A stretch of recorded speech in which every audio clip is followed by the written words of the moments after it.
ధనుర్మాసంలో దీపదానం చేయడం వలన చాలా మంచి ఫలితాలు కలుగుతాయి. దీపదానం ప్రశస్తం హి ధనుర్మాస ప్రపూజనే గోఘృతేన చ వైదీపం అథవా తిలతైరతః అని.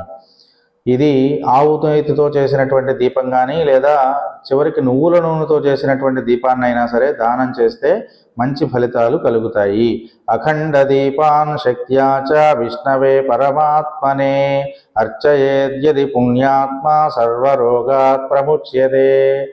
ఈ నెల రోజులు కానీ లేకపోతే ధనుర్మాసం నెల రోజుల్లో 15 రోజులు కానీ కనీసం 10 రోజులైనా సరే నువ్వుల నూనెతో లేదా ఆవు నేతితో అఖండ దీపాన్ని పెట్టడం చేత సర్వరోగాత్ ప్రముచ్యతే, అన్ని రోగముల నుండి విముక్తుడవుతూ ఉన్నాడు అని చెప్తున్నారు. కనుక దీపదానం చేయడం, అఖండ దీపార్చన చేసుకోవడం ఈ ధనుర్మాసంలో ఉత్తమమైనటువంటి ఫలాలు ఇస్తుంది.